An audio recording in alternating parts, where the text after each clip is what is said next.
A Newtonian fluid is a fluid whose viscosity remains constant regardless of the shear rate or force applied to it. Think water, oil, honey, or gasoline. All flow the same whether you stir them gently or quickly. But some substances break that rule. Non-Newtonian fluids. They behave like a liquid one moment and a solid the next. Pull this brand slowly and it stretches for inches. Snap it quickly and it breaks. Drop it on the floor and it bounces back, higher than rubber. Chemists experimenting with silicone compounds created the strange material years before anyone knew what to do with it. It stretched for hours without snapping, resisted heat and cold, and behaved unlike almost anything else you could hold in your hand. For a while, it was simply passed around as a curiosity. Blobs shared at parties and engineering gatherings because people couldn't stop playing with it.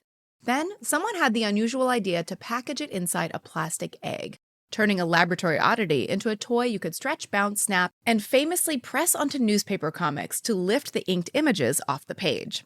Decades later, this toy with one moving part now comes in dozens of variants, glow-in-the-dark, metallic, scented, color-changing. Yet the original egg still reigns supreme, with millions sold every year, thanks to its low price and endless fidget factor.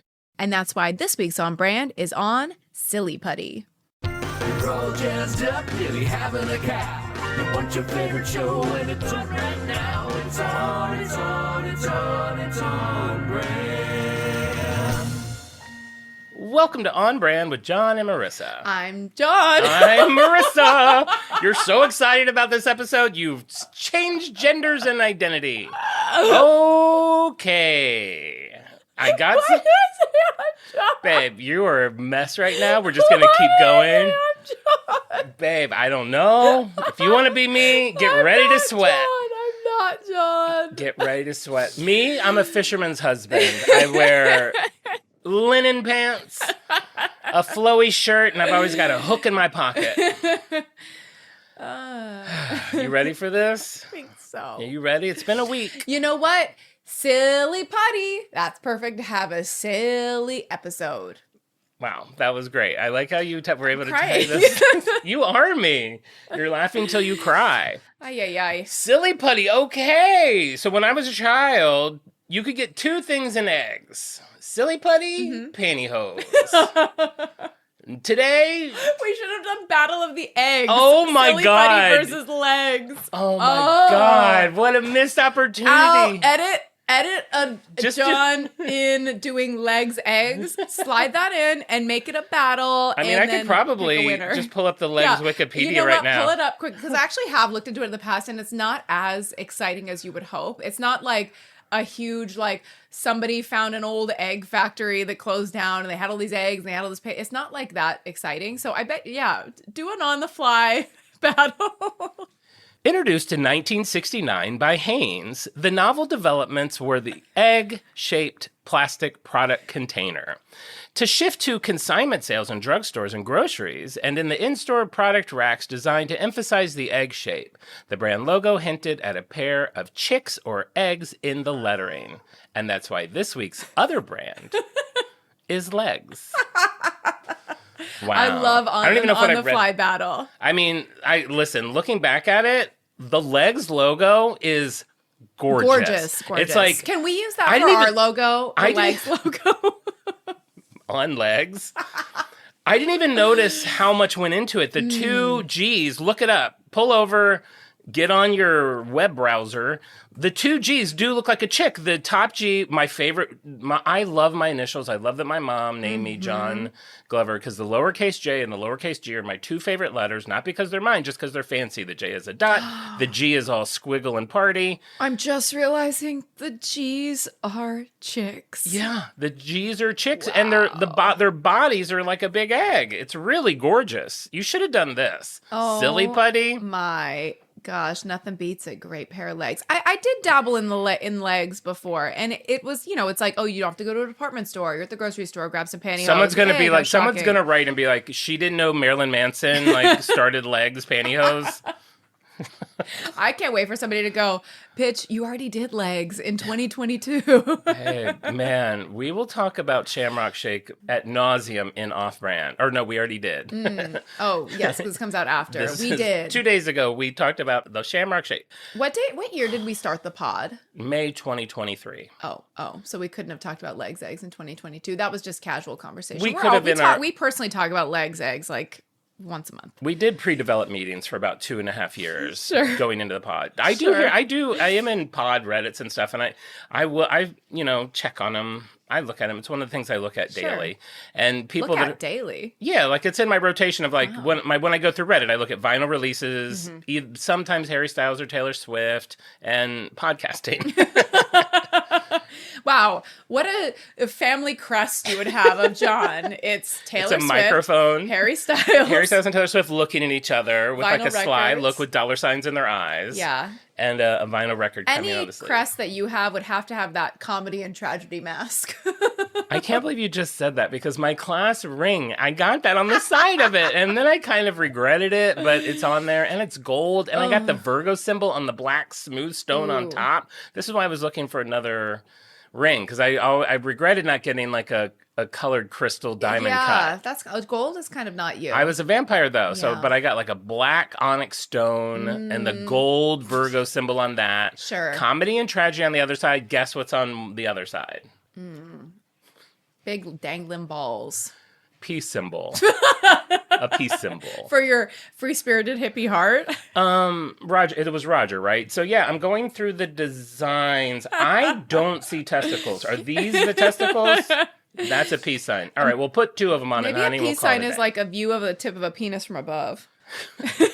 If you draw lines on it. Actually, a peace sign looks like a chick's leg, which again would have been brought up had we done legs. We're like running parallel shows right now. Thank God my mom weighed in. I so desperately wanted the Virgo symbol as a tramp stamp when I graduated high school. Because nothing says tramp more than this image of a virgin. I'm playful. Selling my mom so hard at this when I was like a senior in high school. I was like, you don't understand. It's a Virgo, because she was like, "Oh, what your tastes change? Like you can't get something that's like just a." I'm like, you don't understand. I'm always going to be a Virgo. Like that's why it's like the zodiac symbol is the perfect tattoo because it stays with you for life. Not only that, but if you look at the Virgo symbol, it looks like an M and a P, which are my initials. Oh, so I was like, this is like meant to be. It looks like an M and a P from that cult show we watched. The people that got branded. So the Nexium. The Nexium people. So it's like you had just been branded by astrology. And your mom was like, no tramp stamp. No. Your mom who like took off her top, shook her titties. She's like, you can be a tramp. Just don't stamp it. Be a tramp without the stamp merch. Ooh, we should sell temporary tattoos. I can't. I swear to God, that cat's trying to get in that fish tank. Did I tell you he broke the fish tank by sitting on it? There was a day where I was like, why is my cat's butt so wet? And I went in there and the top glass that covers the top of the fish tank was shattered and inside the fish tank. Is that dangerous for fish? It's dangerous for people. To be in water with glass? Trader Joe's just recalled several products because of the possibility of glass. What products? Fried rice, a bunch of Asian products. They were probably all made in the... Glass noodles? Fried glass. Ooh. Glass noodles. Glass noodles You may should contain call them actual and glass. make that joke. Do it live. Hey, I heard that you guys had glass in your product. I just want to make sure. Is it the glass noodles? Because I have like 12 dozen glass noodles in my pantry. Are they safe to eat? I wonder if that would be funny. Now we're like crank yankers. We're like, what are those guys? The Beastie Boys who calls? Who does I want to be calls? crank yankers. I was also thinking it'd be fun if we did word of the week. Okay. This I like how we're like workshopping what the pod is.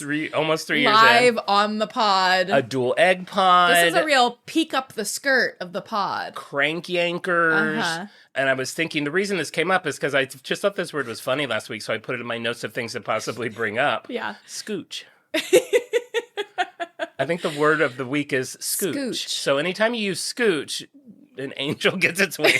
I think so. That's very Pee-wee of us. I love that. We do need word of the week. All right. So whoever's show it's not, God, another responsibility. We'll see. This will last exactly one Moments week. like this, I'm looking at the time. Okay, we're about 12 minutes in. Students have to listen to this for school. This is curriculum. They're like, They're taking notes. It's like, Marissa's hoe bag mom wouldn't let her get a tramp stamp? ? Interesting. Marisa is Jon, question mark.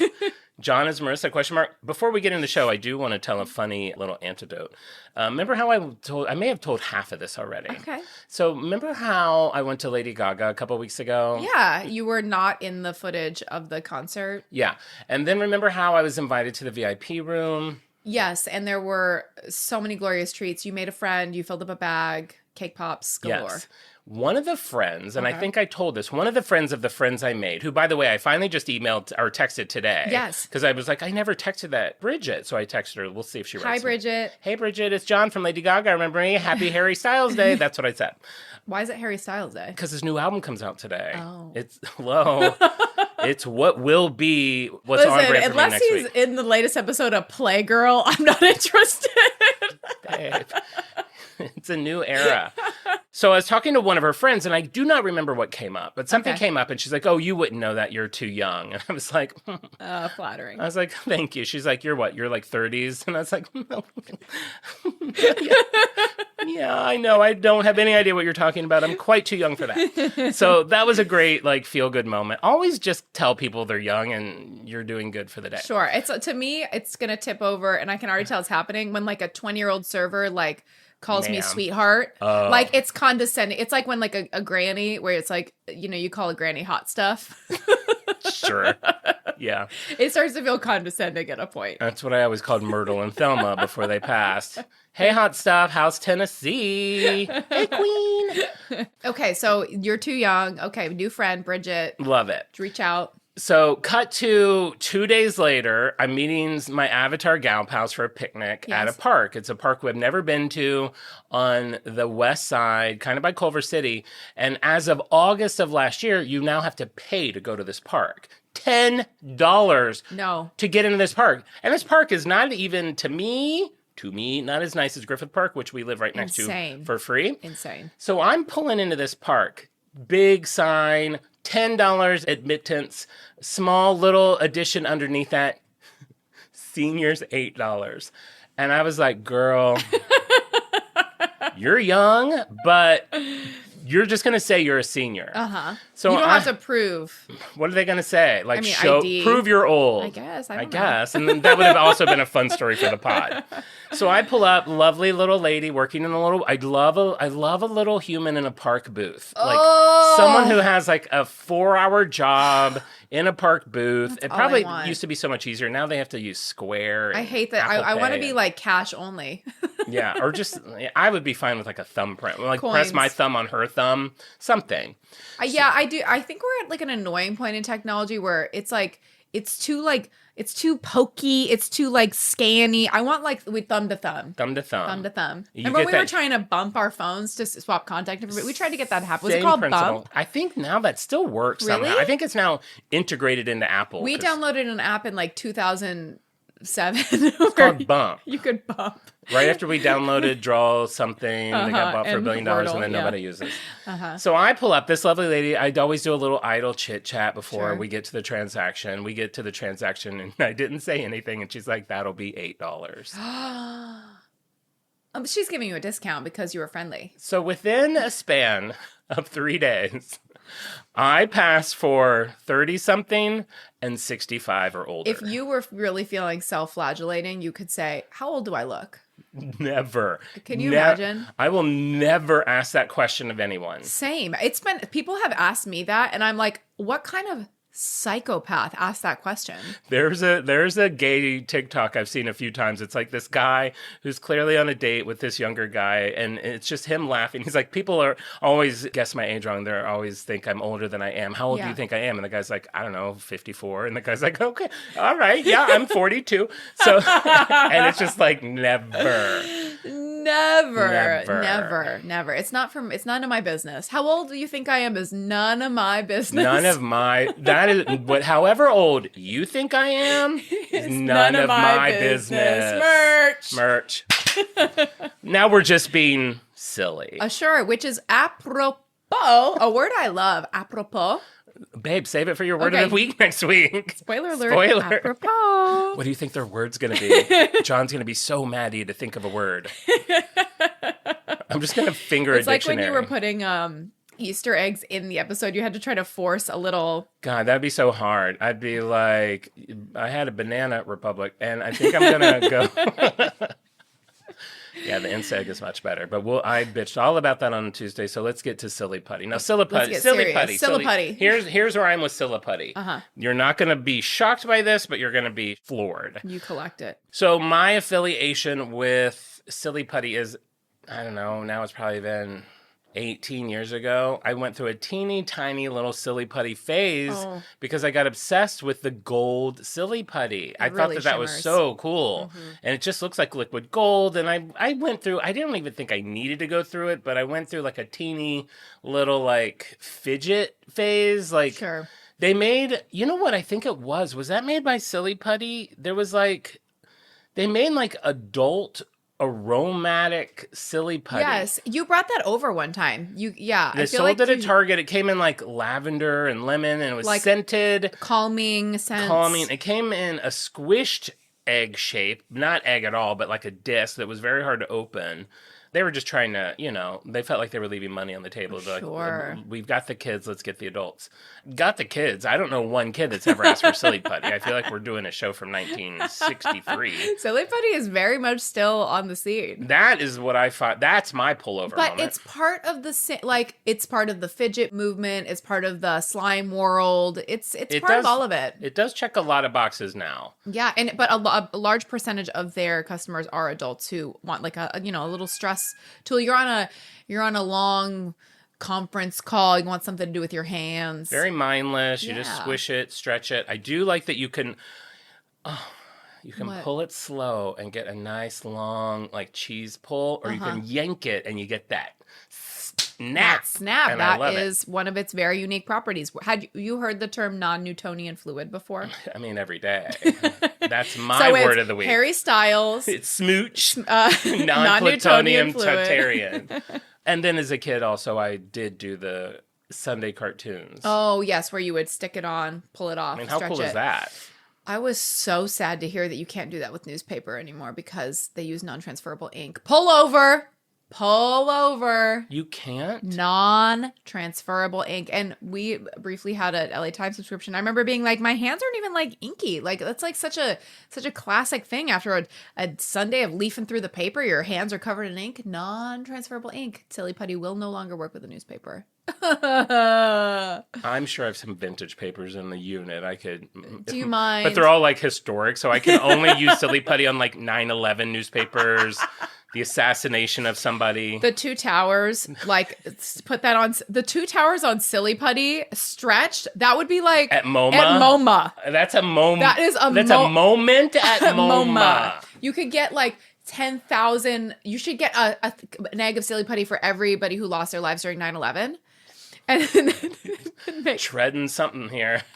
I don't know where we're at. You need symbolism, and then use that. Spread it all out. Peel it off behind glass at MoMA.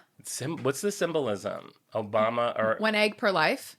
We begin with an egg, end with an egg? I don't know if we're going somewhere good. I don't know if we are. Yeah. But because it's Silly Putty, if you had it hanging vertical at MoMA, it would eventually, it turns to liquid, it pools. So you leave that on your rug, and this is true for a lot of slimes, things that are like kind of solid, you're like, oh, this doesn't even really stick to anything. If you leave that on a rug, if you leave that on a sweater, it will goo into every little groove and nook and cranny, and good luck. Get the scissors, Mabel. You're trimming that out. You don't have to tell me. I've left a lot of goo on the floor for a long time on a lot of rugs. You keep a scissor in every room. I keep a scissor in every room. Along with, what's your weapon you have everywhere? Knives. Yeah, knives and scissors. Knives and scissors, a John Glover story. An act of protection. My experience with non-Newtonian fluids is in oobleck. How, you ever mess around with oobleck? I feel like I'm just watching a hologram from the future right now. I don't know anything you're talking about. Oobleck is... Is that a Ronald McDonald character? He's a McDonald they introduced Oobleck. He represents the... He's a colon polyp. A precancerous polyp. His name is Oobleck. Paul the Polyp. Oolek. His uncle Oolek. He's cancer-free. Oobleck oobleck is cornstarch and water. Surely you've played with this. This is like a classic. This is like from the 80s. I'm a normal person. You weren't born yet. I wasn't even born. I watched TV. If you mix cornstarch and water in just the right ratio, you have a non-Newtonian fluid, which is, if you punch on it hard, it's solid. If you goo into it, it's liquid. So like you could even form it into a ball in your hand with a lot of pressure. And then if you hold it in your hand, it will dribble and ooze through your fingers. Interesting. I'll make you some oobleck later. Just get me a silly putty. I remember getting duped into believing, I read one time that glass was a slow moving liquid. I thought that was true too. Is it I not? throw that fact around everywhere. Like go to an old church. It's really slow moving. It's really slow. So like if you go to an old church, it's like puddled a little bit in the bottom. It's like 4 inches at the bottom and like paper thin at the top. Is that true? I don't know. Then I heard it wasn't true. I haven't researched it. I'm sure somebody in the Discord will tell us. I mean, just just tell me, email me, tell me. Email me, tell me, attach a picture of that nerdy girl from Bob's Burger. It would be a perfect send. Actually, I'm okay with being wrong about anything I say. I have no problem with it. I've given up. I say all words wrong. My facts are loose. Now that I have a job, good Lord, it's like, you're lucky I'm talking. We're lucky you're here. Yeah. This is your real gift, though, is the gift of gab. Are you curious about how Silly Putty found its way? I'm assuming it was an accident. It was made for something else. I don't remember what you said in the cold open, but I'm assuming it was an experiment gone sideways. We have another one of our early morning records, and there's also like a lot of construction going on in the background. There was drywall being installed mere moments before we hit record. So everything's a little... dare I say silly? Let's say I'm sitting really close to that window. Maybe I'll scooch over. And see if it's liquid? I just wanted to use the word of the week. Oh, scooch. I already forgot. Jesus Christ, it's scooch. Well, apropos of that, word of the week next week, let's start talking about Silly Putty. Perfect. So this is a classic story. We've seen it a million times before. What world event triggers innovation? Maybe resources are in short supply. Maybe we need to get a little creative. War. You're right. It's usually war. In 1941, Japan cut off the rubber supply. And so natural rubber comes from, I learned this way too late, trees. I learned that during the condom episode. Oh, yeah. Crazy. You cut open that's a rubber tree behind you. Yeah. Cut into it, make a condom. I'm gonna have a good time with that leaf. So at the time, natural rubber came almost entirely from trees grown in Malaysia, Indonesia, and Southeast Asia. Of course. Japan's invasion of the region in late 1941 immediately severs Allied access to the supply chain. Where we're going to get our rubber? It's another one of those things where I'm like, if everyone had my intelligence, that would always have just been a tree. It would not have turned into a tire. It would not have turned into a condom, and it would definitely not have turned into Silly Putty. That is so true. I mean, God, I was looking at a cassette tape recently. Well, I was watching an episode of Columbo, and God, everything you're saying, it's like you're either 60 years ago or 200 years in the future. I don't know what is happening right now. You were looking at a cassette while you were watching Columbo? Well, I was trying to remember, where was I looking at a cassette? There was a cassette was playing an integral part in Did you borrow my hamburger time machine? Where have you been? Is that why there was smoke when I walked in? I just got back. So Columbo, there's this guy who owns this chain of gyms, and he kills one of his franchise owners, and he uses a cassette tape to like really expertly create a airtight alibi. I'm really curious how Columbo is going to get him, but so a cassette tape to record all of his phone calls. It's like cutting it and then like taping it to like cut out part of a call. How does sound get on that little ribbon? I mean, how does it? Like, all I know is one of the things that I did when I was in Michigan enjoying my Zingerman sandwich and going to the Ford Museum is I went to one of the rooms, which was like Thomas Edison's old office. Crazy. And they asked for a volunteer, and I volunteered, and I recorded my voice onto a piece of aluminum foil saying Mary had a little lamb. It's unbelievable. Unreal. You, me, rubbing two sticks together. If we were the smartest people on earth, it'd be me sitting like in the middle of the forest, just gnawing on a stick. You wouldn't even start to make fire. Not even rubbing them together. I don't know what I'm doing. So rubber is important, okay, to the war. It's tank treads, it's tires, it's gas mask fittings, it's aircraft seals, boots, fuel lines, rafts. We need rubber. The U.S. military needs millions of pounds of it and suddenly has almost none. So there's a big reach out to engineering firms and chemical labs across the country to find a synthetic substitute. So everybody kind of across the world, a lot of people have been tasked with this because rubber is in such short supply, to come up with a solution to create a synthetic rubber that can aid in the war efforts. This brings us to a man named James Wright in a beaker of silicone I love this guy. in New Haven, Connecticut. Because you said beaker, I'm now picturing that Beaker scientist from the Muppets. From the Muppets. Beaker. Yeah, beaker. Yeah. White lab Okay, coat. this could be him. That's Does what. that That's help? what I'll envision. What's the other guy's name? Milton? The bald guy. Yeah, the green one. I don't know what his name is. Milton. I'll look it up while you start telling me the next fact. So we have James Wright. He was born in 1874 in Scotland. He came to the U.S. and he built a career as a chemical engineer at GE, General Electric, which General Electric is like all over our brand history, I feel like. By the time of this story oh, yes, okay. I'm sorry. So the bald guy with glasses in Muppets, you thought his name was Milton. What is it? Dr. Bunsen Honeydew. His head does look like a honeydew. Bunsen, like a Bunsen burner. Cute. Bunsen and Beaker. Bunsen. Great. Beaker. That makes sense. The BB Boys. This is when people are like screaming into their radios, like when we can't recall the name of the Muppet. And someone's like, again, their girlfriend's like, this is your homework? Like, I don't know. Hey, sorry I can't hang out. I have to study. And she hears it. So by the time of this story, James Wright is in his late 60s. Ugh, so not he hot. could pay $8 to go to the park. Okay, so him and I are going to the park and paying $8. Arm in arm. I'm hot because I'm not 60. He's not hot because he is 60. Hey, $16, that's a hell of a date. So he's not young. He's a seasoned methodical. Your word inabilities are like bleeding onto me. It's because you started the show off, I am John. Oh my God, that's right. And so it's like, and You it's can say Friday. methodical and I It's like, can't. It is Freaky Friday. We my like God. half switched. And it's Friday the 13th. And I'm sitting here not listening to a word you said, thinking about making a loaf of bread. It was a full moon like 4 days ago. It was a blood moon at 3 a.m, and I fell asleep and forgot to look. Did you have weird dreams? You have weird dreams during full moons. Not just you, everybody does. I did have weird dreams like 2 nights ago. And I woke up and I was like, God, I'm glad that was just a dream. And now I can't remember what it was. The full moon causes weird dreams. No one knows why. Weird. I know. It does. So he is a very serious scientist. He's kind of no nonsense. He's now deep in this government contract to try to come up with a new rubber. So these are some other things he's done. Again, so much smarter than us. A method for restoring shrunken photographic film. Who cares? Back then, I bet that must have been a big deal.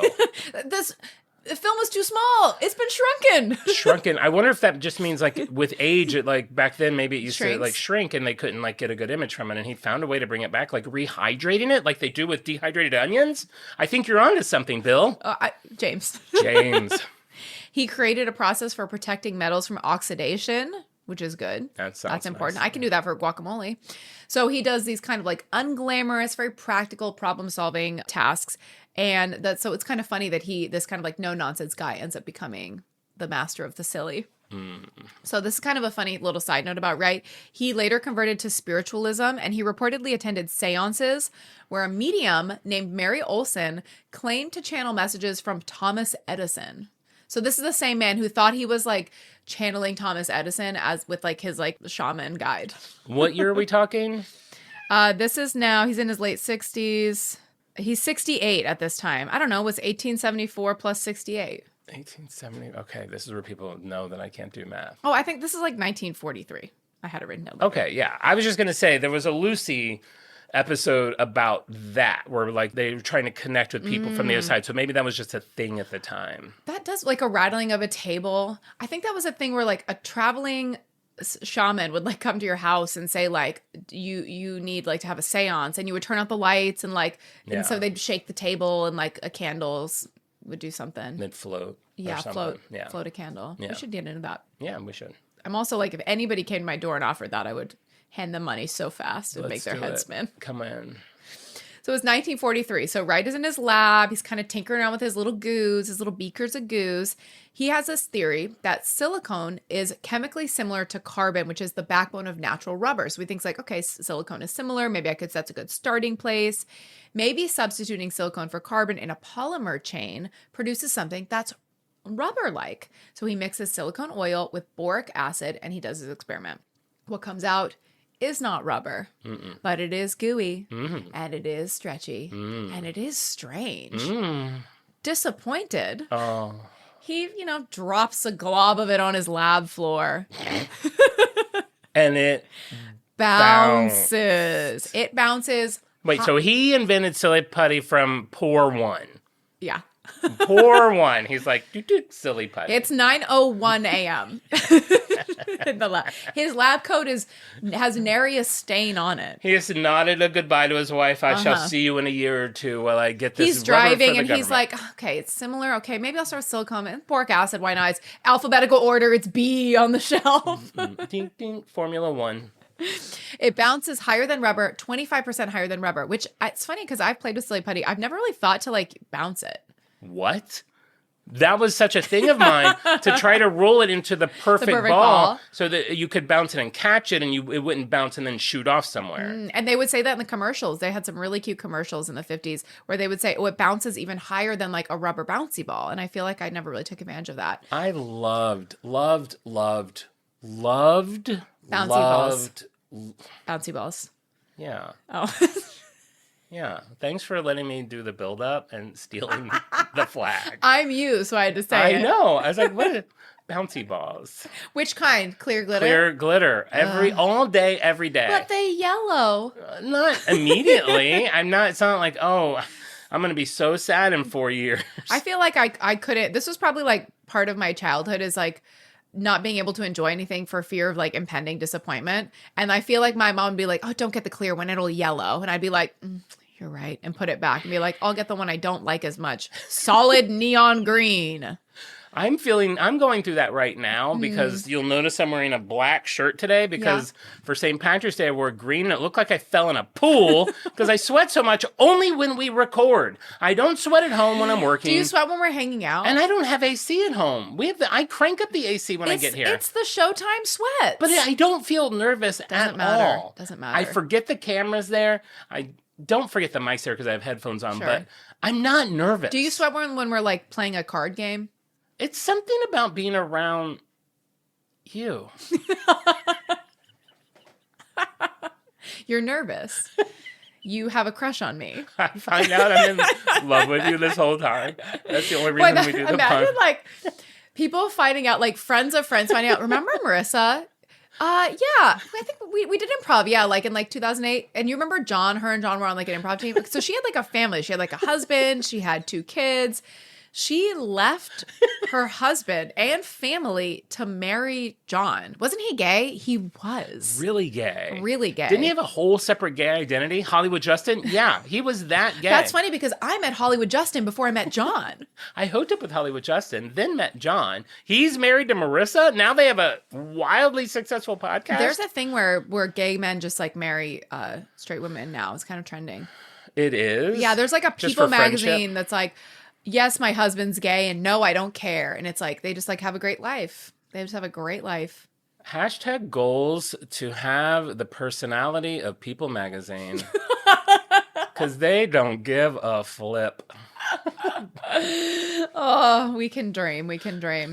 But they're not talking about Silly Putty for an hour. Okay, so it bounces 25% higher than a bouncy ball. It stretches for hours without snapping. It doesn't degrade like rubber. Well, like rubber, if you stretch it over and over, it starts to degrade. It loses integrity. Silly Putty does not. It doesn't crack in the cold. He puts it in a freezer. It doesn't rot, mold, or corrode. Wow. So we put it in the moldinator and the corrodinator and the rotinator. 0 mold. I finally learned how to store potatoes. Oh my God, we are really going off topic today. I've been getting so annoyed because I would get a giant bag of potatoes and I would have it in my kitchen and 3 days later, they're covered in sprouts. They're green. If I see the hint of an eye, to the curb. To the curb, right? I'm kind of grossed out by it. I'm grossed out by eyes. I don't like flowers that grow on cactuses either. Oh, interesting. I don't like things that grow on things. Past life. So I had been storing my potatoes in the sun and with onions. And then when you look up how to store potatoes so that they last, in the dark, away from onions. But I feel like I still see people. Have you seen those videos where someone will come home from like a month vacation and they can't open their door because like something's blocking and they open it and like the potato has grown an eye all the way from the kitchen like across the house? No. Or a whole tree's coming out of the cabinet? That's real? Well, I exaggerated the door part, but okay. yeah, like it'll be coming out of the take cabinet because over. it's grown so much. Well, they don't like sun will promote them to grow faster, and being with onions, whatever like pheromones the onion puts off makes the potato spoil faster. Well, cool. Dark away from onions. Okay. I finally cracked the code. You know what I do? I buy one potato and I use it. In a Mr. Potato Head. I use it as a toy and sleep with it. I just buy the one potato I need. I've grown to really like the potatoes that come already wrapped in plastic, and I microwave it and make it a little baked potato. Baked potatoes are so good. Okay, so it does not mold. It does not corrode. It's chemically stable across a huge temperature range. It is, by every scientific measure, a quite remarkable substance. However, can you use Silly Putty to make a tire? Can you use it to make a boot sole or a gas mask or a fuel line? I'm assuming yes. Imagine if the U.S. military showed up with 300 tons of Silly Putty for the soldiers. Sure, they're... In giant ostrich eggs.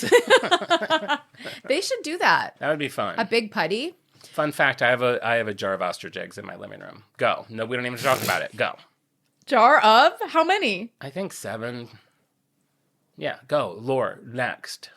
So it's useless for its intended, this was the point of this research was to come up with a rubber substitute that could be used during the war. This does none of those things. It is not practical at all. It has no useful wartime implementation. I am Jon. No useful wartime implementation. He names it in internal memos. It's interesting because this is what my mom always remembered it to be called. Maybe she worked in the lab as a, I don't know, cocktail waitress. Nutty Putty. Nutty Putty in internal memos. This is where we could use a reenactment. He's doing this, he's doing that. He's getting so frustrated. His boss is like, you got to come up with something. He's like, I can't. This is just silly. And then it clicks and then. But it's just nutty. Nutty. This is nutty. I guess the same thing. This goo is driving me nutty. I'm going nutty over here, This Professor. putty's driving me nutty. Okay. GE begins mailing samples to engineers and scientists worldwide to see if anybody can figure out a usage for this product. For 6 years, nobody does. And then someone is at home. They're reading the newspaper. A little bit of this product. I don't know. They sent it to me from work, honey. I'll look at it later. It's sitting on top of his newspaper. He puts his elbow down. He picks it. Oh, it sticks. He pulls it off. He rips it off of the newspaper. Yet the newspaper doesn't rip. And he can't help but notice Charlie Brown? Is that backwards? Charlie Brown backwards. It'll be another 12 years before they decide what to do with it. I mean, not far off. Now we have another character in the story. So that was James Wright. And now we have Earl Warrick. You have a phone call? Do you need to take that? You know, you're not going to believe who it is. Who? Spectrum. I just paid that bill. That's how on the cuff I live with them. Wait, so you're already late for next month? Yeah, because I never get fully caught up. Get fully caught up. Maybe. You have a job now. I haven't gotten paid yet. Oh my Lord. Okay, so Earl Warrick. Okay, so Earl. he is at the Mellon Institute in Pittsburgh. He is another inventor. He's a chemical engineer at Dow Corning, and he's working at the Mellon Institute in Pittsburgh. He independently, completely separate, synthesized the same silicone boric acid compound at almost exactly the same time, because the U.S. government gave so many scientists this same project that, of course, somebody's going to go, oh, silicone, that's similar to what's in rubber. Boric acid, alphabetical order, it's the first one in the line. Mixy. He might have figured it out at 9:02 a.m. There you go. Impossible to say. Warrick's patent was filed in 1943 and granted in 1947, which was 4 years before Wright received his in 1951. So by the patent timeline, this guy, Earl Warrick, got there first. So Earl Warrick, he had 44 patents in his name at the time of his retirement. He spent years quietly noting that the credit for Silly Putty wasn't entirely Wright's story to tell. This is one of those kind of like mysterious, like, how do we really know? I feel like a patent, it takes a long time to like to get drawn up. So it's like impossible to pinpoint like exactly when the first Silly Putty was invented. But in a 1986 interview, Earl Warrick said it wasn't unusual for GE and Dow Corning to be running parallel experiments, and his daughter described his attitude toward the credit controversy as amused. So he's not like going to get like litigious. He's not going to sue over it. But he did, but at the end of his life, he died without mainstream recognition. So the version of history that stuck was James Wright's version, the other version, partly because their compound was the one that eventually picked up steam going forward. But he is, according to the patents, the original inventor. Happens all the time. Happens all the time. His name should be on a plaque in every town square. On a stretchy plaque. Oh, that'd be fun. That'd be fun. That'd be fun. fun. And that does happen a lot. I'd be curious to hear like other examples of that, of like synchronous inventing. That happens a lot. I mean, like comedians will be like, oh, that person stole my joke, but it's just like there's only so many ideas out there, right? Say comedians. Sound like you said comedians. The comedian stole my comedian joke. Stole my joke. A comedian is a boy comedian, and a comedian is a girl comedian. Now, isn't there some sort of saying like the loudest something gets the something? The loudest something gets the something. There's something that equals that. It's like not about having the first idea. It's like, what's the loudest? Yeah. Yeah. Do some. I mean, like famously, my mom with the mocha, my dad with the Walkman. Doesn't matter if you're the first. Me with the coffee bag. What are you doing with it? You gotta hustle it out there, or someone's just gonna take it. Me with shake and pour Bisquick. You apparently with pet beds for humans. Someone sent me dog beds that it does exist. It does exist. Isn't that crazy? I know. If I had like a giant like Midwestern house, like with like a TV basement. room. I always think of a basement. I'd get Basement. that 100-inch peep if I had a basement. I'd probably get two. Two? Well, you need the yellow and the pink. So you have like two recliners side by side and you like pose a peep in each one? No, the peeps go on the floor and you lay on it with a lover. Have you seen them in person, the 100-inch peeps? No. I don't think you should. I think it might be risky. I'll go to Walmart. After Easter. After Easter. After Easter. Yeah. So now it's early 1949. So for 6 years, his compound has been drifting through the GE social circles. Maybe people are bringing it to a party as a little curiosity. They're stretching it around. It's bouncing around, pun intended, around New Haven. But nobody has any idea what to do with this. They're just kind of like playing with it. It's like still. I feel like give me an hour with it. I can figure out what to do with this thing. You're not putting it in an egg, though. I can't wait to figure out who did that. Did they like follow up with some old farmer and he's like, you got to stick this in an egg? Well, I'll tell you why right now. It reached the market around Easter. That's it? Yeah. And were plastic eggs already in production? Plastic eggs were, he thought that it would catch people's eyes to put in an Easter basket if it was shaped like an egg, and the egg just stuck. But I'm trying to figure out, he's not credited with creating the plastic Easter egg that goes into those. No. Those were already around. Yeah, eggs were around. He was just like, oh, but if I use the egg as the vessel for it, it's like the perfect way to hold it. It keeps it tidy and clean, and was just good timing. People will get it as an Easter present. Okay. So there you go. A pull over? No, I mean not the way you told it. Sometimes the pullover is just on how you deliver it. I'll tell you, it's really Easter. So they start to pull over, like, oh, okay. They just get back. They got on the back into traffic, swerving into the oncoming lane. So for 6 years, nothing's going on with Silly Putty. And then one of those parties connects with a woman named Ruth Fallgatter. Do it, Ruth. She is the owner of The Block Shop, which is a New Haven toy store. So she is the person that the Silly Putty history will always skip over. Of course. She shouldn't be forgotten. We're going to tell her story today.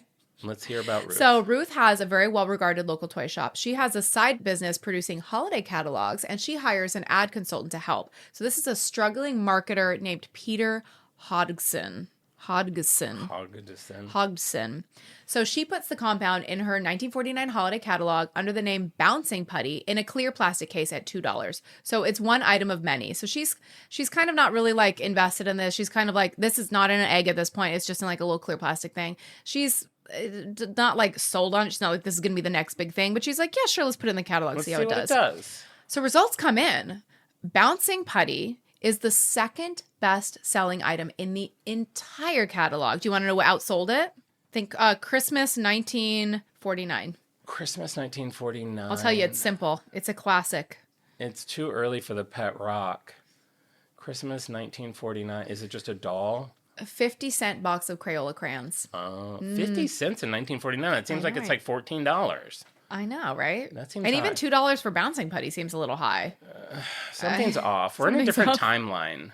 So now she has the proof that people will pay money for this. And at this point, are all the things it does known? Like, do people know that it transfers newspaper? Yeah, I mean, it does. It's not on QVC. People are maybe seeing like, proof of concept. But you may not know. It's okay if you don't know. Like, sure. But I'm sure, like, I feel like they would like.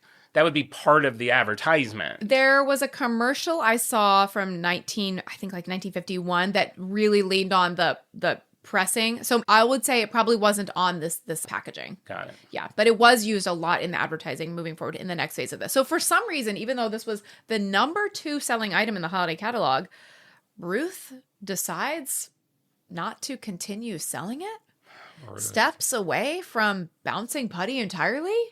I'm good. No further record of her involvement? What? I feel like there's a sheet of notes missing. I know. Her reason is never recorded. Nobody knows why. She walks away. Did she have a love affair with Wright? Maybe. Bitter lovers quarrel. Yeah. Cannot be repaired. He tried to use Silly Putty as a condom. Led to a huge fight. She gets a major infection. It's possible. Wow. It's possible. So in 1949, Peter Hodgson, who was the marketer who was helping her, he sees the catalog numbers. He's 37 years old. A little backstory on him. He was born in 1912 in Montreal. He was the son of an American civil engineer who followed railroad contracts across Connecticut and Florida. He joined the Navy at 17. He's like a bouncing around kind of guy. He hasn't really figured out what his thing is going to be. He's 37. That's really old at that time. Sounds hot to me. So by 1949, his own New Haven ad agency is not going well, the one that was working to help with the catalog. He has $12,000 in debt, which today is $150,000. That's what I'm saying. How's he going to recover? So the New York Times described him as a tall, robust man with a close-cropped, full gray explorer's beard. He is hot. Gray beard at 37. This I know. guy's stressed. Stressful life. He looks like someone who should be leading an expedition, but he is, in fact, barely keeping the lights on. So that's the little history on him. He's like scrappy. He's got to figure out something. Something's got to hit or else he's in real trouble. So he sees the catalog data and he's like, this is interesting. I'm not really going to follow up as to why she's not interested in continuing any relationship with Bouncing Putty, but perhaps this is an opportunity for me to squeak in, to scooch in. So he borrows $147, buys a supply of the compound directly from GE, secures the rights to produce and sell it himself. Nice. So we'll see what kind of luck he makes for himself. I have a feeling this is a life-changing decision. Thank God. So here's a little bit about him, his personality. He was obsessed with jazz. Oh, yeah. Bada boop boo. He's got that scruffy gray beard. He's obsessed with jazz. He's known around New Haven as one of the coolest cats in the city. That's a jazz term. He later befriended a guy named Willie Ruff, who was a Yale freshman who got a part-time job on the Silly Putty assembly line. He drove him into New York. He's a what freshman? Yale freshman. Yale freshman ends up on the Silly Putty assembly line? Parents aren't happy about that. Got a job, Dad. Where? Silly Putty. CEO? Well, a little Factory down floor. the hall. Take the elevator down to the basement. Let's just say I'm wearing a hairnet on my beard. Poor guy. I know. So they would drive into New York in their convertible. They'd go see Duke Ellington and Louis Armstrong, and they would expense it to the company. So they're kind of like, some people like finding luck like this. It's like, oh, that really was luck. Like there's some people who they're destined to be successful no matter what they do. They just kind of like are so driven and their ideas are so good. Billie Eilish. Like Billie Eilish. I feel like if Peter Hodgson hadn't encountered Bouncing Putty, we would not be sitting here talking about him. We would not be sitting here. Butterfly Effect, we wouldn't even have a podcast. Wow. Somehow. That's insane. So he was 39, like I said. He was in debt. He takes a gamble on this. He buys all the rights. He buys all the commodity. Well, there's so much cat fur flying around.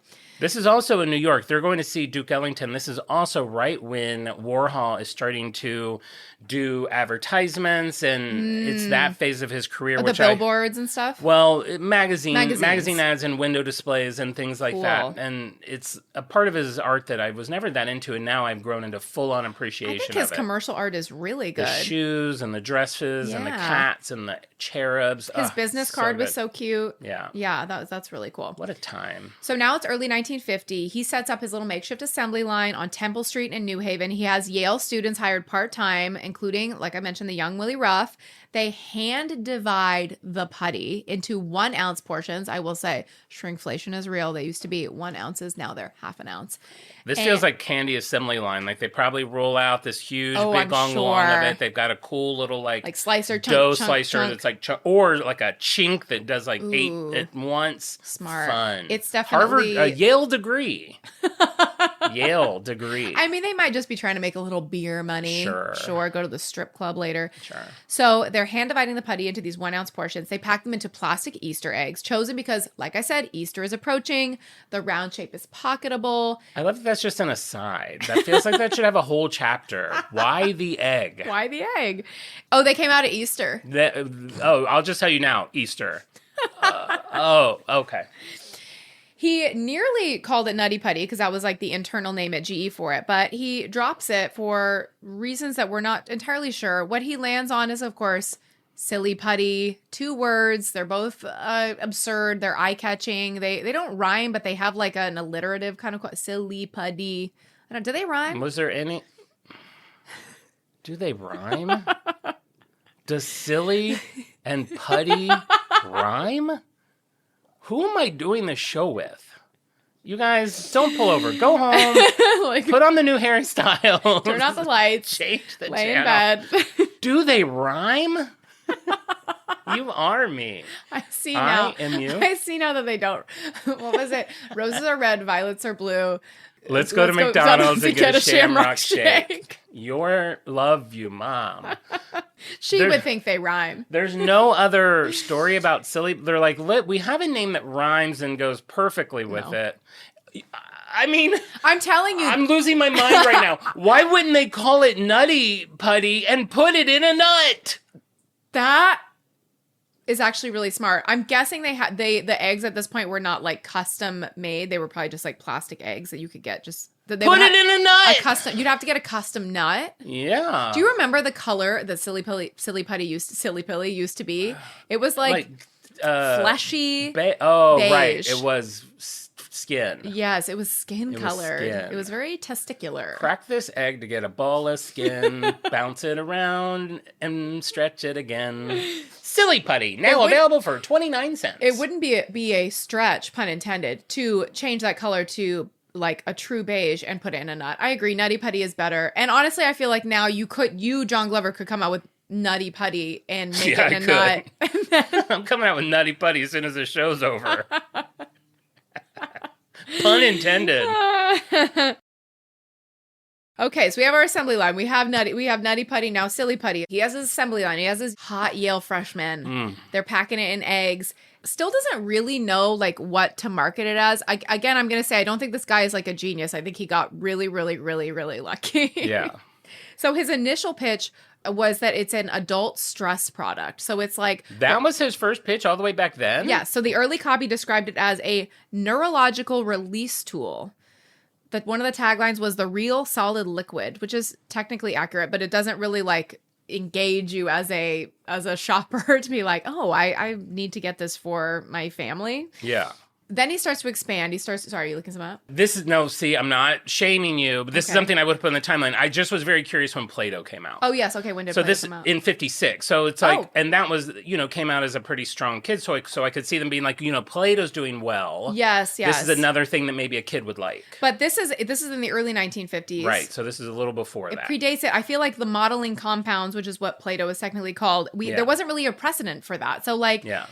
Toys were also really gendered at this time. It was like boy toys were like army men, and then girl toys were dollies. So like, what is a putty? What is a putty? A putty's for everyone. It's for the young and the old and the everyone in between. Anyone that likes to stretch. It kind of was like the thing that people didn't even really know, had no reference point for it. So he starts to think about, okay, well maybe it's kind of like in the toy world. He goes to the International Toy Fair in New York in February of 1950. Time Sheen. I would give anything to be at the International Toy Fair in New York in 1950. Can you imagine? We've seen so many people head to this toy fair. We've seen Rubik's Cube head to this toy fair. I think Play-Doh headed to this toy fair. You could get McDonald's and then pop by. And 1950s McDonald's seems pretty good, right?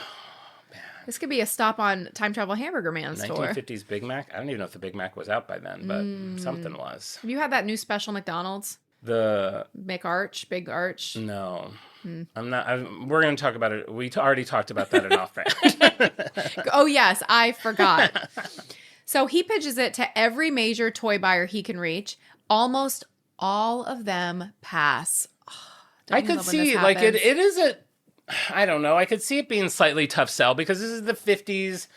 We have dolls. I don't know if we have like G.I. Joe men. I don't know exactly what the toy scene is in, but you've got this guy who's just standing there like stretching this flesh-colored goo. And he's like, this is it. This is the next thing. But I do feel like if you're the right salesman, it's kind of like the pullover thing that we joked about a minute ago. Sure. Like if you roll it up and you're bouncing it and you're juggling it and you smear it and you look and it does this and that. It's what they do in the commercials. You're sticking it on the comic strip. You're about rolling it into a ball. And it's what the sharks would always say. Like it's demonstrative. Like you have to show it. Yes. Lori's all in. We need to be on QVC with Silly Putty. Yeah. So he does secure a placement at Neiman Marcus in a handful of Doubleday bookstore locations. I wasn't familiar with Doubleday, but that's a bookstore chain. And he comes home with some pretty modest expectations. It wasn't like a smash hit. August 26, 1950. So the toy fair was in February. This is a few months later. A reporter walks into the Doubleday bookstore at 5th Avenue and 52nd Street, intending to buy a book. He finds all the clerks are busy selling these little plastic eggs of goo. So he buys one out of curiosity, and he takes it home, and he writes it up for the New Yorker's Talk of the Town. Love it. This piece quotes Hodgson directly. He says, "It means 5 minutes of escape from neurosis. It means not having to worry about career or family difficulties. It appeals to people of superior intellect. The inherent ridiculousness of the material acts as an emotional release to hard-pressed adults." He says, "We'll sell 1 million eggs by Christmas." I mean, I feel like they should rejuvenate that whole idea because we live in a world where people are constantly looking for an escape. Yes. Like, you need a 5-minute escape. All it takes is this little $3 egg. You're all stressed out. You're about to blow a gasket. Yeah. Go to your egg corner. Play with your putty, your goo for a few minutes. Yeah. It should come with a little timer that's like set for 3 minutes. And oh wait, how long do you cook eggs for? 3 minutes? For like a soft-boiled egg? I don't make soft-boiled eggs. Okay, well maybe they could do something like it takes 3 minutes to cook an egg and 3 minutes for your egg to calm you down. I love it, though. I'm still stuck on Nutty Putty, and mine comes in a nut, and then, like, the next year it comes out with a little connector in it. Oh, cute. You have to, like, find a little connector. Feeling nuts? Try our Nutty Putty. I'm going to pass out. It's so much better. It's so much better. You mean it's so much better than not having to worry about Korea or family difficulties? Hey, are you tired of thinking about Korea? Grab some Silly Putty. Silly Putty.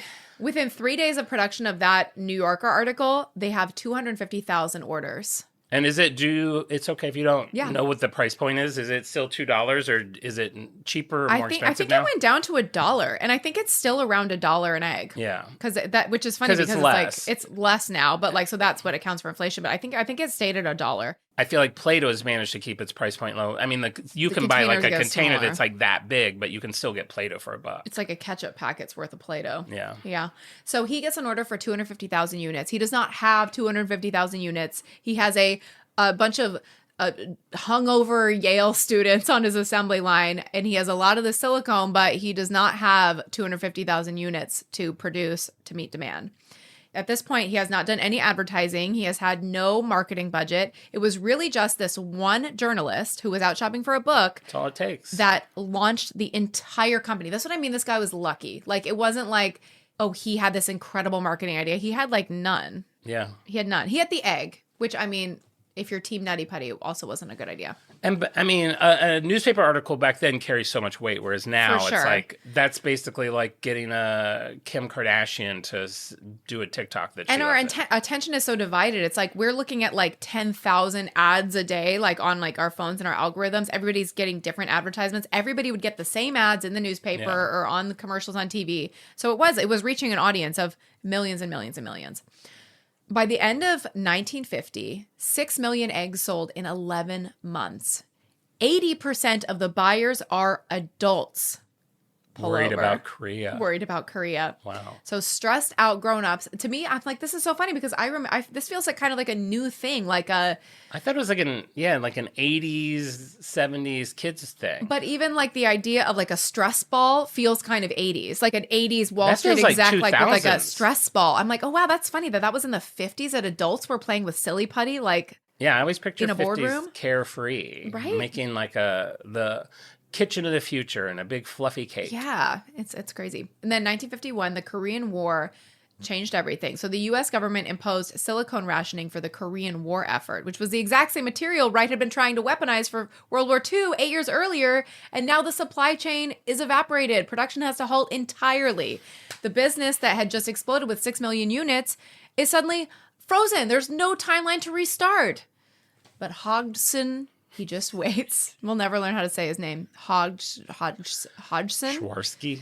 Swarovski Don't waits. say Swarovski crystals. In 1952, so he only has to wait 1 year. The rationing lifts, production resumes, the business survives, but that was pretty close because the restriction, like you need to build momentum with these things. Like if it could be yesterday's news, a year passing in the Silly Putty world, that's an in eternity. 1951. It's an eternity. I feel like they're like, oh, it's back. Okay, cool. It's not like now. Now it's gone for a month. You're done. That's really true.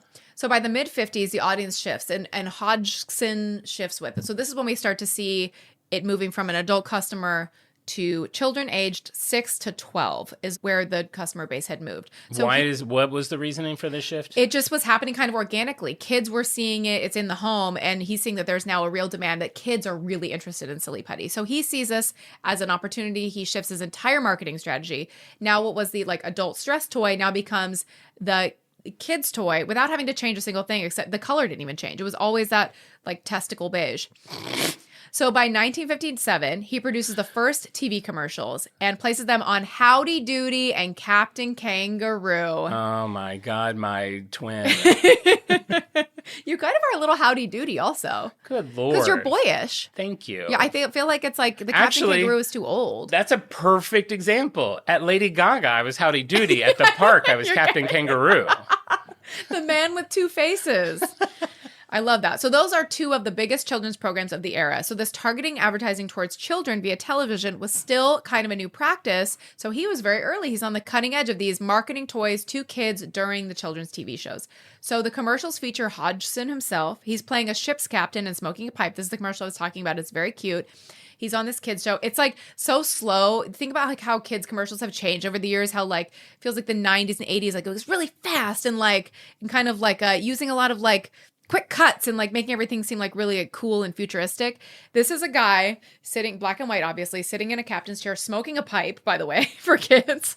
And Yeah, he's like wow, really slowly, sure. you can see it on YouTube, I'll share it. In 1957, he's just like, why, you can roll it in a ball and it bounces 25% higher than a rubber ball. Heck, you can even put it on a newspaper and make the print look silly itself by stretching it back and forth. Silly Putty.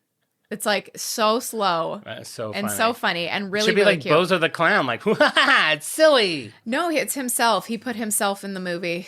He put himself This in it. goes hand in hand. If you're not part of the Patreon, we talked about this on Tuesday Oh, with yeah. like CEOs and people in charge doing commercials. Not always the best move. Yeah, not always the best move. You have to have the right personality for it. Yeah. So 1950s to 80s, we'll kind of just cover this whole era. So you mentioned the newspaper. I feel like, do people know that? Okay, so what it was is you would press Silly Putty on newsprint and it would transfer onto the Silly Putty, like a mirror image of it. So at the time, sure, it was Peanuts, Beetle Bailey, it was Garfield. You would peel it back slowly and then you could stretch the Silly Putty, which would kind of like distort it and make it look very funny.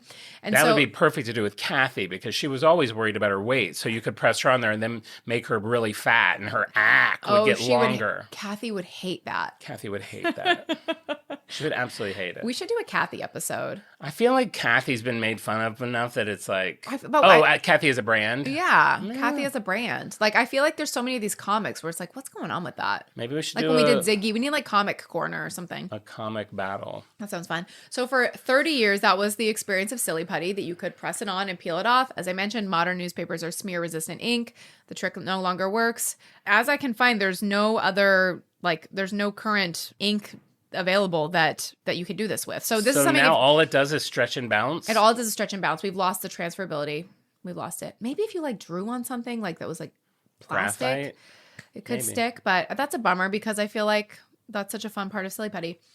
1961, Peter Jr. takes it global. So we have little boy Hodgson. He sends his son Peter on an international marketing tour. He's like, okay, now we know who the audience is. It's kids. They're loving it. We need to get this thing global. So baby Hodgson, Peter Jr., he goes to expositions at the Soviet Union, one at Gorky Park in Moscow. Thousands of Soviet citizens encounter Silly Putty for the first time. So something that we think of as being totally ubiquitous in America is like new in these other countries. This is just a fun detail about Peter's life in case you're rooting for him. He rode a motorcycle from Moscow to Kyiv, and in the mountains on the way home, he met a Swedish woman and he married her. Oh. So that's just like a little cute thing in the movie. Maybe that'd be a little detail that the Silly Putty fans would really like. Maybe it would be like a really big star, even though it's a really small part. A little just because she cameo. thought it was kind of fun to That'd do. be fun. Yeah. It'd be like I was all thinking the actresses I know are Nicole. like 58. I'm like Salma Hayek. Oh, but it Selma said Hayek. Swedish. So it'd be like, who's like a Swedish woman? Nicole Kidman. Nicole Kidman, I mean, 75 she's years old. Australian, but yeah, but she just was in a sex flick. Like, she looks young. She cannot stop doing sex flicks. If I was her husband, I would not be sleeping at night. Tom Cruise, he's busy.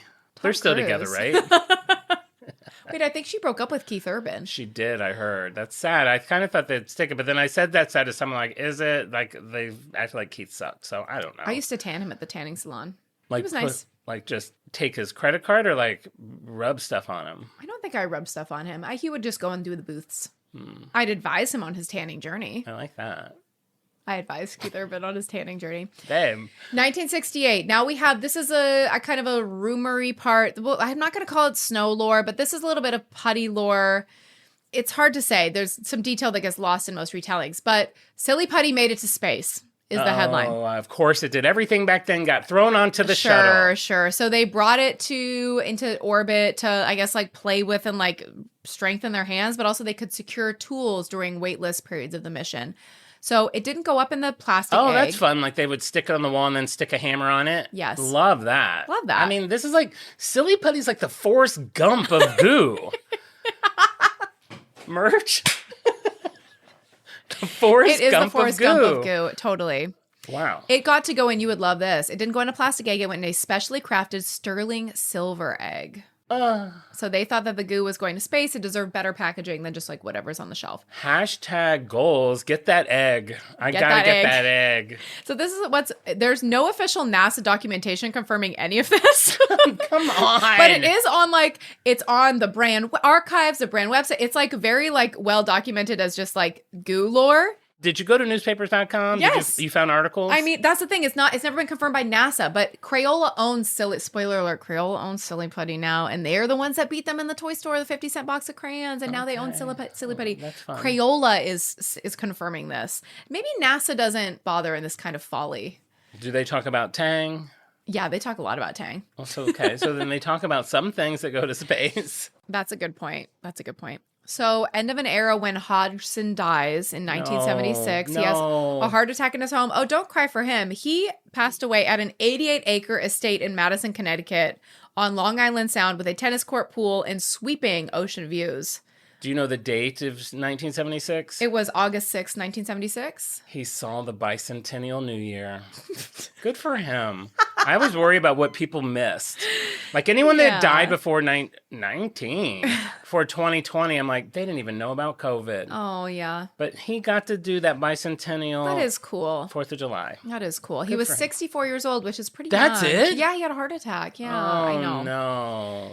His estate was worth $140 million, which is equivalent to $600 million today. That's a lot of goo. He started with $147 and a goo nobody wanted, and he turned it into semi-liquid, semi-solid gold. You know what? Nobody even wants my goo, and I guarantee that's not going to make me rich. You don't know. You haven't put it in an egg. His It is almost Easter. Eggs are plentiful. eggs are around. They're going to I be on leave sale here soon. on the on-brand Amex, buy a Exactly. 12-pack of plastic eggs. I approved. His memorial is at Yale Divinity School. Per his instructions, he's like you. He's like a real funeral queen. No, this is his funeral. No speaking. I love it. No preaching. Nope. No religious references of any kind. Only music. Willie Ruff, the jazz musician who first met him as an 18-year-old freshman working at the assembly line and became one of his closest lifelong friends, select all the pieces of music and conducts the service. So No speaking. I'm going to let people talk. They just can't laugh. I want mourning. I want 7 days of mourning. Squirt. 7 squirts turns into 7 days of mourning. I love that. That's your mourning? You sound like Santa Claus. Oh, Merry Christmas. That's really loud. Now he's going to fix that. 1977, Crayola acquires the brand. Merger. Wow. What year? 1977. The year. Wait, do you know the date? I don't know the date that Crayola acquired Silly Putty. I hope it was after May 25th, the Why? day that Star Wars came out. So that who could see it? Binney and Smith, the makers of Crayola crayons. Yeah. They're all here. No one's going anywhere. Okay. You're allowed to see a movie even after you get acquired. 1977, you mean exactly 20 years before James Cameron's epic film Titanic is released? Yeah. Okay. Yeah, don't worry. Everybody's good. Everyone got to see all of it. No one's dead. So Binney and Smith, the makers of Crayola crayons, they purchased Silly Putty a year after Hodgson's death. The formula is unchanged. The egg is unchanged. The name is unchanged. Let's get a little smaller over the year, but the production moves to Pennsylvania. You know what you can do instead of the newspaper? It is fun to press just the putty on raised things. Like I think like the a Silly penny? Putty egg, or a penny, Yeah. it says Silly Putty on it, so you can press it on there. That is fun to leave a little indentation. That's fun. 2001, introduced into the National Toy Hall of Fame alongside Barbie Lego. Do you happen to know what day in 2001? I don't have the date. I'm just curious It's if it was 2001. before or after 9/11. You want to know I want to know if they were feeling optimistic or in mourning? in mourning. So the Smithsonian Institute acquires the sample for its permanent collection. I want to see this. I want to go to the Smithsonian. Permanent Silly Putty? Does it ever dry out? That is a boon over Play-Doh because Play-Doh. Play-Doh dries out. Instantly. It's not like it has a lifespan. Silly Putty does not dry out. I'm gonna find. I wish I'd known we were doing this. You didn't even That's buy what I me. mean. No, I we have can't- it. I was what are supposed to go pick now it we're just up. gonna have to take a picture like this, and Al's gonna have to put in You a know what we'll fake do? egg. I have it waiting to be picked up. I was going to try to go this morning before we recorded, but then it was a whole thing. It's a 4-pack. I'll give you 2. And one of them's metallic. Oh, I and get one that of them's one. scented. Oh, You can have what those scent? 2. I don't know. I hope Big not grape. chocolate. Oh, no. I don't want to squish chocolate around in my hands. Brown chocolate. Browned butter. Brown butter. So now today, I mean, Silly Putty is... It's funny. You're like, who even likes Silly Putty? I still feel that way. I'm shocked that they need to make more than 14 eggs a year. No, it had a huge boom in the 2010s. There were fidget spinners like came on the scene, and that brought like mainstream attention to like that kind of category of like the fiddly kind of category. Occupational therapists had been recommending it for hand rehabilitation, fine motor development, stress regulation since the 70s. So it's just kind of catching up in the culture. Occupational therapists use it for Makes sense. ADHD management, sensory support, anxiety regulation. Now there's brands like Theraputty and Power Putty, which are you can get them in different strengths. So like ones that are even like harder to squeeze if you wanted to like strengthen your hands. Interesting. Do those still come in eggs, or are those like in a therapeutic like box? Those are different brands. So they're probably like not cute at all. Oh. Not cute at all. So the sensory toy market, the category that Silly Putty essentially invented in 1950, is projected to reach $35 billion globally by 2033, growing at 9% annually. I mean, of course, people are 9% more stressed out every year. So everyone's looking for something to squeeze. Like you said, it's 5 minutes of escape. Do you happen to know what date in 2033 it's going to be? I actually don't. What are you projecting that the sensory toy market will either see or not see? I was just curious if it would be around the 2-year anniversary of the Hyperion Bridge being finished. God, I hope when that bridge is finished, you and me are going to stand on that bridge and we're going to look up the estimated net worth of the sensory toy sector. We'll see. Right. Got a huge bump during COVID. People are stressed out. They need knew relief. it. They're on their Zooms. They're fretting. You know, it'd be squeezing their fun to goo. do. I know a lot of people during COVID and now like to have their own chickens. Like if What? people have chickens. I don't know what I was thinking. I don't either. thought You you know were talking that. about, We like- know people that have chickens. I thought you were like an eating chicken. No, like chickens in the back Chickens to in the lay yard. eggs. Yes. Like little coops. Yes, a little coop. It'd be fun. Like if you have your kids, I don't know. Some people are like, well, I don't want to lie to my kids. But like if you had like a thing, like if you're really good, like like sometimes they lay a special egg just for you, and That's you go out really and put a little cute. Silly Putty egg in the coop. That's really, really cute. Right? I really love I that. should have been a parent. I wasted all my goo. Can I use that idea? Yeah. The egg? Okay, great. Now you're getting a chicken coop. Just to do this. So Silly Putty now is 75 years old. It's manufactured every day in the same Pennsylvania factory as Crayola crayons. I'd like to go see that, even though I don't feel like that's a super fun watch. I mean, it's in the same factory as crayons. You could do Crayons 2 for I'd 1. like to see. That would be Yeah. fun. I mean, they're like, oh, and Silly Putty's over here. You're like, does it cost extra? They're like, no, one price for both. It's like, okay. They're like $1 extra. I'm like, I'm good. I feel like I got it. And you have a press penny machine, right? I love the idea of like, I want to use a Crayola hot off the press, and like that's melted. So I'm just Goes like, it's into like a paper. just A nice bins. warm crayon. Puddle. It still costs $2. The egg is the same. The formula is the same. And it has sold over 300 million eggs over the years. I feel like when I got my gold goo that I got it on eBay from like Japan or something. Like Gold goof. No, their metallic are just in the store. but I think I got Back it when it then. was like new Sure. and it was hard to find. This was just like a little funny something that happened. So, a 1989 graduate student at Alfred University wanted to do an experiment with Silly Putty to kind of like test its limits. He dropped a 100-pound ball of Silly Putty from the roof of the engineering building. It bounced 8 feet, then hit the ground a second time and shattered like glass. Whoa, that's so cool. So I that know, first Nicole. bounce like did something to the composition of it? I don't know. Maybe like that was so much force that it bounced, and then when it had like slightly less force going back down. I think we should try it. Okay. I don't approve that purchase. I'd rather put that money towards my bank. I'll have to do the math on how many eggs is 100 pounds. How many eggs? How many eggs Oh. at 100 pounds? Half an ounce each. We'll Mail me just- in the math. Anyway, that's Silly Putty. How do you feel? Wow. What a ride. journey. No Woo. wonder I'm sweating here on that stretchy tale you told, It was a gooey one. bouncing around from fact to fact. Mm-hmm. Now I must simply decide, is Silly Putty on brand or off brand for me, Marissa? You know what? I'm going to say this goo is a hard on brand for me because I've bought it. I like it. I appreciate it. It's evolved just enough. They don't need commercials. I like an egg. Yeah, hard Do on. we wish it was a nut? Sure. Is it a huge missed opportunity? It's still possible. Put it out a not nut too late. scented, peanut scented. I mean, nut scented goo. collab with planters. Collab with planters. Yeah.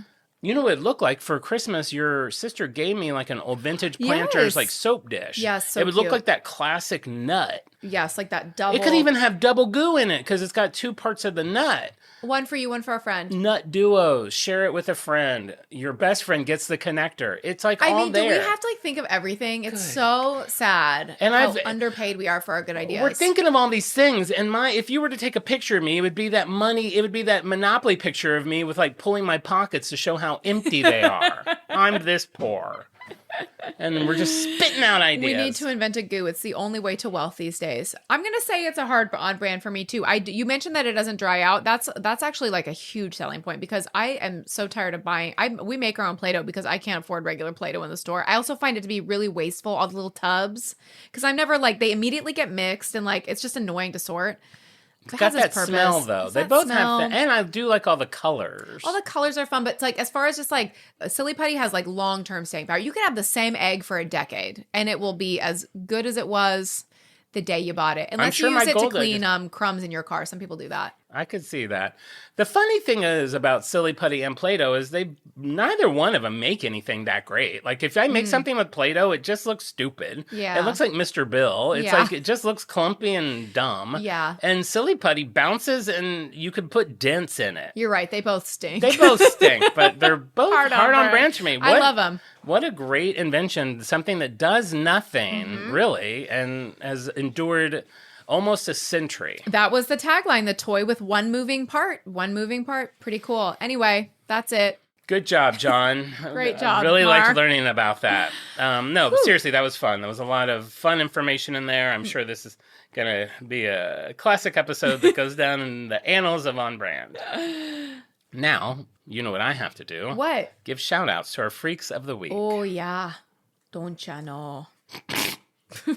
And if you're wondering how you become a Freak of the Week, it's pretty easy. Every Wednesday on our Instagram story, I post a little puzzle. If you can solve that puzzle, I'm going to send you a little badge that lets you know that you got it right. I'm going to add your name to our Wheel of Freaks. And every week, I'm going to spin that wheel 5 times. And those are Freaks of the Week. And that's who these lucky people are now. This was for the Craigslist Insta Egg. And our winners are Amanda Edwards, one Jimpy, who also goes by Jenny, who also goes by JP, who also goes by just Jimpy, Joe Ponish, Sam, and then Mike Zanatti or Mike Zanatti. I reached out to Mike. I asked him how you pronounce his name. He said either this way or that way. I'm like, most people just have one way. And I said, which one do you like? And if someone asks you what your name is, which one do you say? And he's like, either are fine. So Mike Zanatti. He's an easygoing guy. Zanatti. I also want to give a quick thank you to Renee. I got a package from Renee. This was a couple of weeks ago. They sent me... Okay, so do you remember how you got me this Lego person that is supposed to look like me, but it has blonde hair, Betty White's blonde hair? And I was like, that doesn't really look like my hair. And then I tried to steal hair that looks like mine. Well, Renee not only sent me hair that she thinks more represents me, it's a little dark, but she also sent me this head that has a happy face on one side and what she said is a stew face on the other side, depending on my mood. I love that. So I can I, of course, have it on stew face because I'm always stewing about something. So Renee, that's very sweet of you. Thank you for sending that. Oh my gosh, that's great. I'll swap out heads immediately. And there you go. So thank you, Renee, and thank you, Freaks of the Week. While we're giving shout outs, I'd like to shout out a listener who left us a 5-star review on Apple Podcasts. We have Small Cat Daddy. I love that. We're Small Cat Daddies around here too. Small Cat Daddy says, wow, it good. It very good. Wink face. That, sometimes less is more. Thank you so much, Small Cat Daddy, for those lovely words. It means so much to us. If you haven't left us a review on Apple Podcasts, please do that. It boosts the show. It boosts morale.